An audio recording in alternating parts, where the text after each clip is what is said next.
I'm the genius Asian. Welcome to the genius family. You've probably heard people tell you not to check your oil level when your car is parked on a slope. However, sometimes you don't really have a choice about that. Maybe your driveway is sloped or the street that you live on is sloped. We are going to show you how to check your oil when your car is parked on a slope. Be able to do this consistently every time. We have 4 different methods we're going to show you how to do this. This is method 1.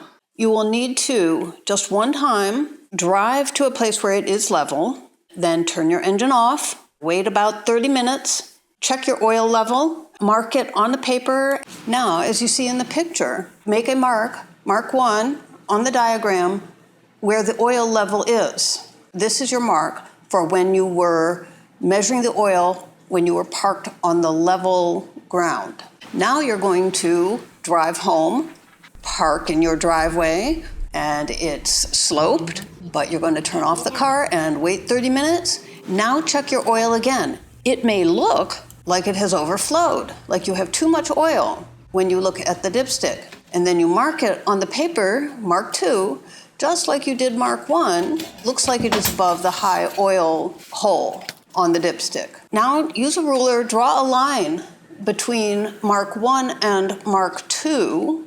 Now draw 2 more lines. All 3 of these lines need to be parallel. So draw one line starting from the high mark, draw another line starting from the low mark, making sure that all 3 are parallel. From those 2 new parallel lines, you can derive your new high and low normal range.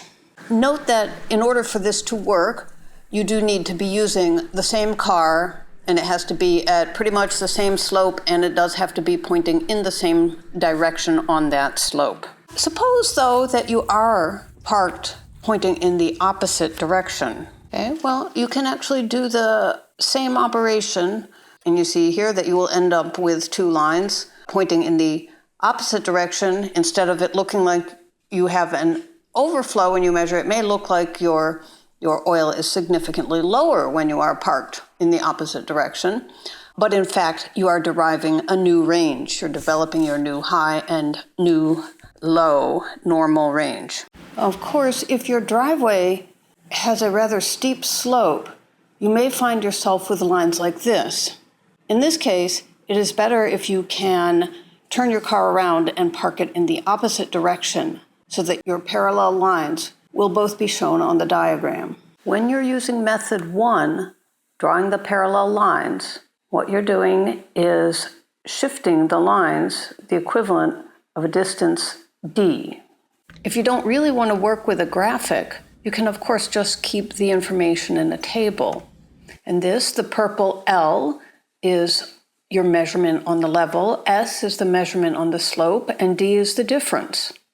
So do these simple equations and you arrive at your new high in red and your new low in blue.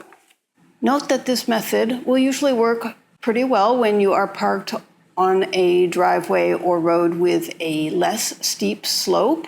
Because of either an irregular pan shape or a different oil dipstick location, it is possible that the parallel lines that you've drawn do not accurately reflect the oil level. So now we'd like to introduce our second method, and this is a guaranteed method. Regardless of what car you have, it will take 1 more calibration as opposed to the method 1, which only took 1 calibration.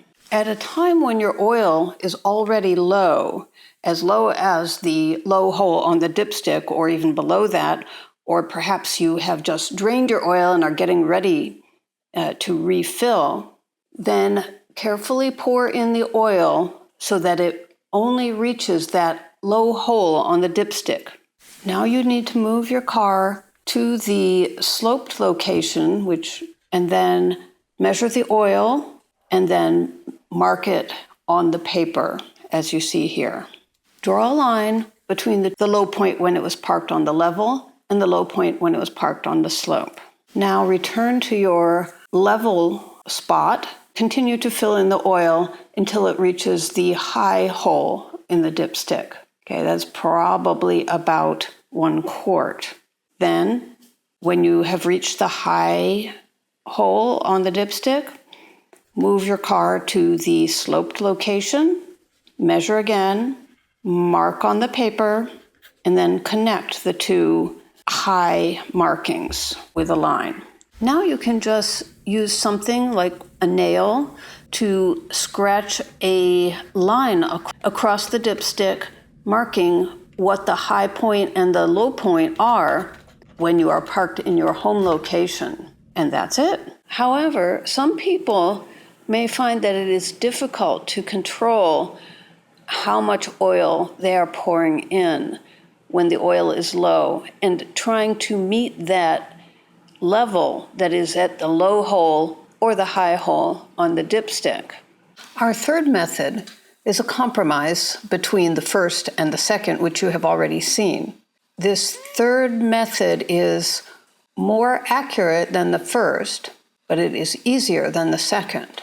So you start out as you did with the first method, getting a reading on the level and a reading on the slope, and then drawing a line between them. Then draw your parallel lines, starting at the high point and the low point, making them parallel to that first line you just drew. So the next time you go out somewhere and find yourself parked on level ground, repeat this operation. Measure the oil level when you are on the level, and then when you get home, measure the level again when you are back on your slope. After you plot your second line, then you can adjust your bottom line so that it is parallel to that second line you just drew. If it happens that you later get a third line, and perhaps that third line is at a time when your oil was fuller than it was for your original first line, you draw in that third line, and then you can adjust the top line to be parallel with the third line you just drew. And of course, you can continue to take readings of your oil any time that you find yourself parked on a level, and then come home and park on your slope, and you can continue to improve the accuracy of your diagram. Similar to method 1, if you do not want to keep everything on a diagram, you can create a table where you have recorded your first set of measurements, your second set, your third set, so that you're not ending up with a lot of different lines on a diagram. And so there you can see how you'd be able to continually refine your results. Now, some people might think of jacking up the car in order to check and or change the oil. This would make the car level, wouldn't it? Well, yes, but we do not recommend this. I don't even change my oil using a car jack to level the car. We don't recommend this because it is not safe. So check out my video on how to change your oil without having to jack up your car, even when it is not on the level. First, check the slope on the ground, and then find a place on the car that has the same slope. You're using a level to measure this. Find a place on the car that has the same slope as the ground. That way, when you jack up the car, if you do, you will know when you have changed the slope of the car and when it is actually level. The most important part of the car to have level is actually the engine compartment, because that is where the oil pan is on the bottom, and so you want that to be leveled. Please leave your comments here. We would like to gather more data, and we'd like to know about your experiences with trying any of these methods, or if you have other methods to suggest. That way, we can continue to help other viewers. Share this with people who you know that need it. Leave your own genius tips in the comment section below. Don't forget, I'm the Genius Asian. Subscribe for more useful videos.